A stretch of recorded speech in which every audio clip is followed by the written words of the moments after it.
Hello guys, ഹാരിസാണ് അബുദാബിയിൽ നിന്ന്. നമ്മളെ കൂടെയുള്ള നീതയാണ്. നീതക്ക് ഇന്ന് Abu Dhabi driving licence golden chance ആയിരുന്നു പാസ്സായിട്ട്. അപ്പം നീത, എങ്ങനെ ഉണ്ടായിരുന്നു നിങ്ങളുടെ ഒരു ടോട്ടൽ എക്സ്പീരിയൻസ്? എക്സ്പീരിയൻസ് പറയുകയാണെങ്കിൽ എൻ്റെ ഒരു ഫ്രണ്ടിൻ്റെ നിന്നാണ് ഹാരിസക്കയുടെ കോണ്ടാക്ട് കിട്ടുന്നത്.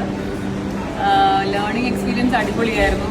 ഹാരിസക്ക ഒരു അടിപൊളി ഇൻസ്ട്രക്ടറാണ്. പക്ക കോൺഫിഡൻ്റ് ആണ്. ഞാൻ എൻ്റെ ക്ലാസ്സസ് ഒക്കെ ഓഫീസ് ടൈം കഴിഞ്ഞ് ഈവനിങ് പീക്ക് അവേഴ്സിലൊക്കെ എടുത്തിട്ടുണ്ടായിരുന്നത്. അപ്പോൾ നല്ല ട്രാഫിക് ഉള്ള സമയത്ത് പോലും ആൾ ഭയങ്കര കോൺഫിഡൻ്റ് ആയിട്ട് എന്നെ ഗൈഡ് ചെയ്തിട്ടുണ്ടായിരുന്നു. പിന്നെ ആളുടെ കംപ്ലീറ്റ് ഗൈഡൻസിലാണ് ഇന്ന് പാസ്സായിട്ട് ഉള്ളത്. അപ്പോൾ ഞാൻ എന്തായാലും 100% റെക്കമെൻഡ് ചെയ്യുന്നു. എക്സാം എങ്ങനെ ഉണ്ടായിരുന്നു? കുറേ നേരം ഉണ്ടായിരുന്നു?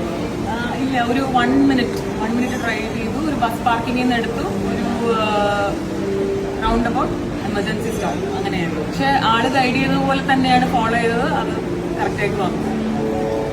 ഹാപ്പിയാണ്. ഹാപ്പി. ശ്രദ്ധിച്ചൊക്കെ വണ്ടി ഓടിക്കുക, ഫൈനൊന്നും വരുത്തരുത്. നിങ്ങൾ ഫൈൻ വരില്ല, നിങ്ങൾ സ്പീഡ് കുറച്ച് കുറവാണ്. എന്നാലും ഫൈൻ വരുന്ന പ്രശ്നം ഉണ്ടാകും തോന്നുന്നില്ല. എന്തായാലും ഓൾ ദ ബെസ്റ്റ്.